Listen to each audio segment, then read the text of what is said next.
What's happening, folks? Back with another reaction, back with some more Pet Shop Boys, and we're back with the final bonus tune included in the expanded 1993, or the expanded folder for the 1993 album Very. Thank you again to Seb.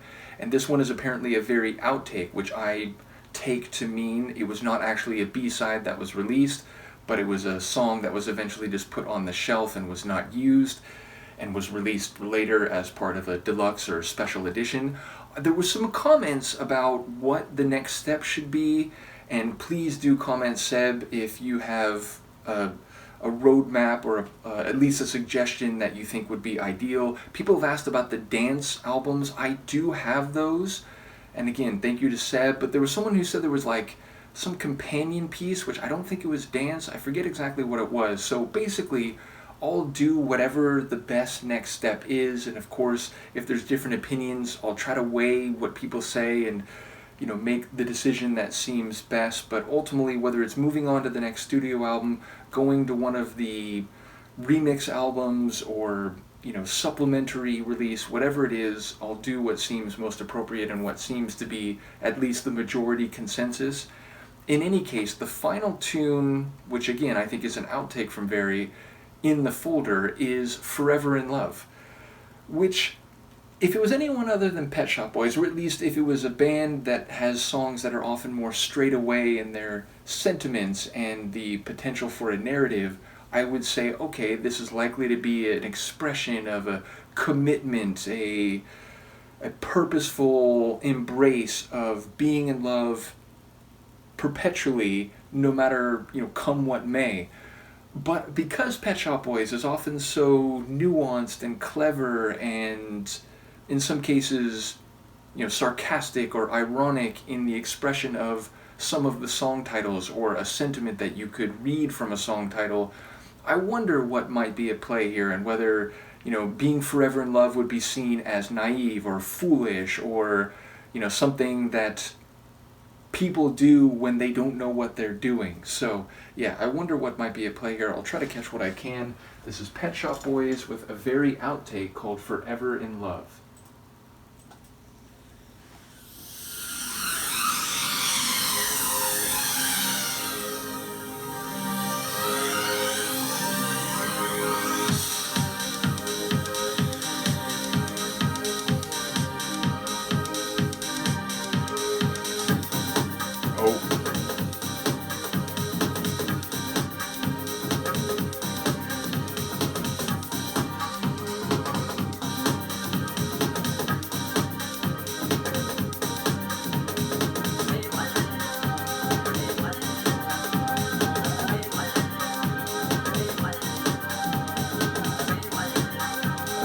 Sample? I like that.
Were You Ever?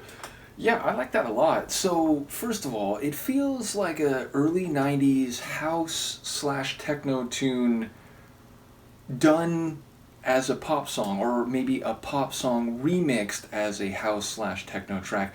Definitely that like main energetic keyboard line. It's so early 90s like dance music. Again, like that stuff from like 91, 92, 93. It's a bit before my time as a 90s raver. Again, like I started paying attention 96, so like some of the earliest stuff that I have in my collection is like 94, 95. I mean, I think I technically have some stuff from 93, 92, including the first Hard Floor album, which is 93. But the point is, like, I've heard stuff from the earlier era before I began going to parties, and that keyboard line, it's so early 90s dance in a really good way, which again, like, it's not quite as nostalgic for me because I wasn't going to parties when I was that young, but I definitely respect the lineage, you know, the way those kind of tracks inspired later house and techno and trance that I was hearing when I was going to parties. I do also enjoy, there's some other like keyboard chords in there that are very nice. I enjoy the use of samples, like One Love, like that one almost sounded like a reggae sample. But then the female sample, like I Can Feel It, and then what was it, like Y'all Ready or something like that. So I enjoy the use of some choice and well-placed vocal samples.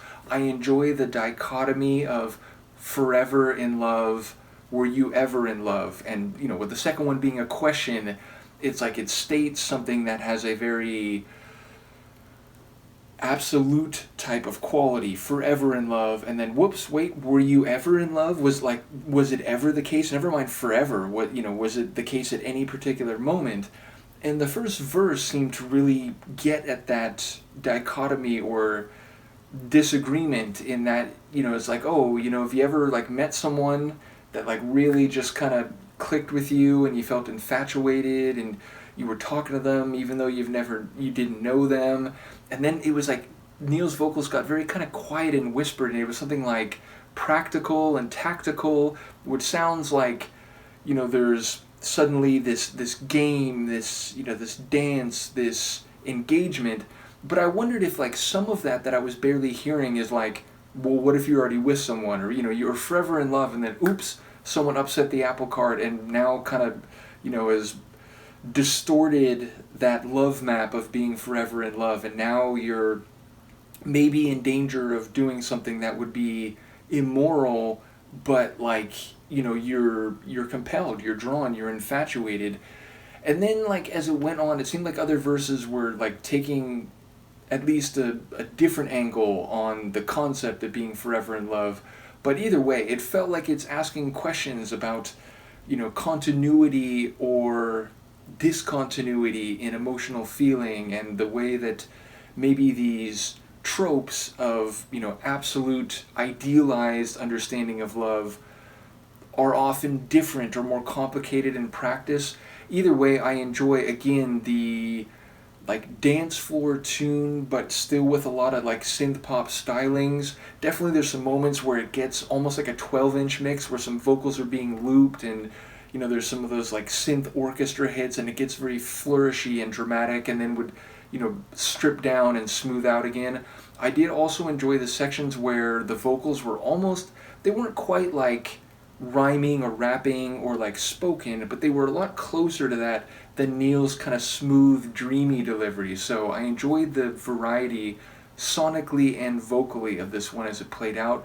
Definitely a tune that, you know, I feel like would hit the dance floor as well at this time, though again, if I'm reading it right, apparently this was not released. It was an outtake. So yes, curious to hear the provenance of this. Do let me know what you think, and I will see you for the next one.